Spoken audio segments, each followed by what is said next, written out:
Every economics textbook tells the exact same origin story. Before money existed, early humans relied on barter, directly trading one physical good for another. The story goes that dragging sacks of wheat to trade for a pig was incredibly clumsy, and eventually, that physical friction forced early societies to invent coins to make life easier. It is a neat, logical progression. It is also entirely fictional. Economists have been actively searching for a society that ran on pure barter for over 2.5 centuries. To date, they have found absolutely zero examples. The universal starting point of human economics, taught in classrooms worldwide, is an unproven assumption lacking any historical or ethnographic backing.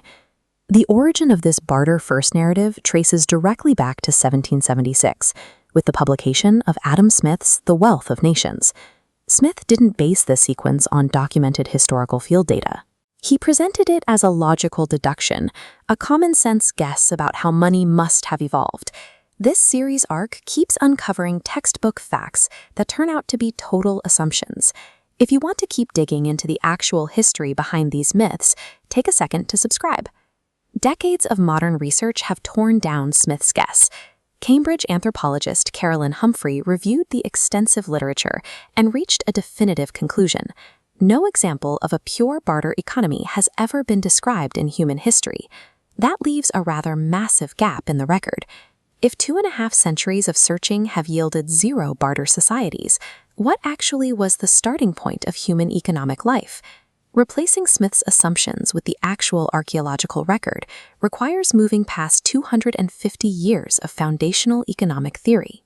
To understand why Smith's theory fails in early human communities, we have to look at the specific mechanics of what economists call the double coincidence of wants, visualized here by the gap between these two tradesmen. A fisherman with extra catch can't just trade with a baker or a blacksmith. He must find a shoemaker who specifically wants fish on that exact day, forcing a perfect simultaneous overlap of needs. This specific economic puzzle assumes early human communities operated entirely as strangers who had nothing but physical spot trades to offer one another. Money was theoretically engineered as the universal medium to bridge this exact gap, allowing anyone to trade with anyone without needing a direct match. That engineering-style solution is brilliant. It also only makes sense if you assume early human communities didn't already know, interact with, or trust each other. Anthropologist David Graeber, building on a century of ethnographic research, dismantled that stranger assumption completely. Early communities were incredibly tight-knit. Because they weren't dealing with isolated strangers, they never actually faced the double coincidence problem. They operated on what anthropologists call a human economy. If a neighbor needed your surplus grain, you simply gave it to them without demanding an immediate physical trade in return. This created an informal running tally of mutual obligation, a social debt, held entirely within the collective memory of the community. Operating on reputation and trust completely eliminated the need for a physical formalized currency.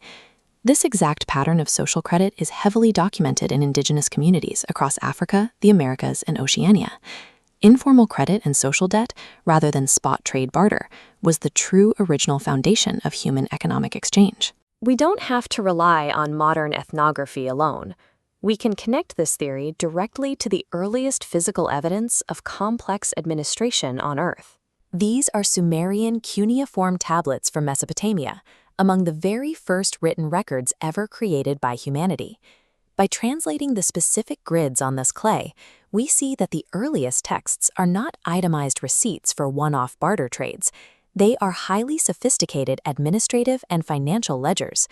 The markings track ongoing obligations, documenting grain lent against a future harvest and labor extended on credit. This connects right back to the deep dive on cuneiform we did in day 152. Let me know in the comments below if seeing these ledgers changes how you view the original purpose of writing. The existence of these administrative records proves that sophisticated credit accounting was already standard practice long before anyone ever invented coins or documented a barter system. It is important to acknowledge that historical barter did exist, but strictly under highly constrained conditions. Documented pure barter occurs almost exclusively between strangers, outsiders, or different cultural groups who share no established trust. Take the famous modern examples often cited in textbooks as proof of spontaneous barter, starting with World War II prisoner of war camps. These soldiers improvised a system because they already understood how money worked. They were simply operating in a temporary environment where traditional currency was absent. The same is true for the other famous textbook example, periods of catastrophic hyperinflation, such as in Weimar Germany. We see it in extreme modern hyperinflation cases as well, like Zimbabwe.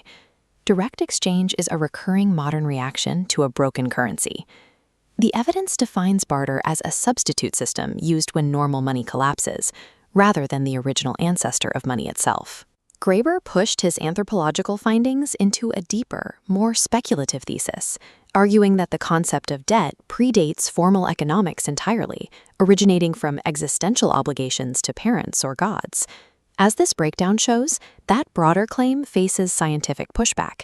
Economists like Robert Murphy argue Graeber's framework may undercount or misinterpret genuine historical direct exchange. Economist George Selgin adds a critique based on survivorship bias, pointing out that pure barter societies might have existed, but simply failed to survive long enough to leave archaeological records. The absence of evidence for a barter-first society is documented fact, but the assertion that credit came first everywhere remains a contested hypothesis. The neat, linear Adam Smith textbook myth is definitively dead, yet the exact chronological origin of money remains a messy, fiercely debated scientific frontier. Correcting this obscure economic timeline matters to our daily lives. The barter myth covertly smuggles in an assumption that human beings are innately self-interested, transactional bargainers at their core. The actual anthropological record suggests something completely different. It points to trust, mutual obligation, and social credit as the true defaults of human interaction. If impersonal arm's-length exchange was historically reserved only for strangers and enemies, then our modern assumptions about natural economic behavior might just be stories we tell to justify the specific systems we live in today.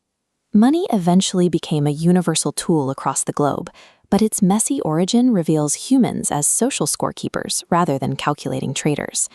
We're going to transition from this abstract economic debate to something deeply physical next time, in Day 156. We'll look at a real 40,000-year-old artifact that reveals the origin of music. I'll see you there. This is a dose of pure wowness at the end place. We are so grateful for this incredible journey. The arc is for you. Thank you for being here.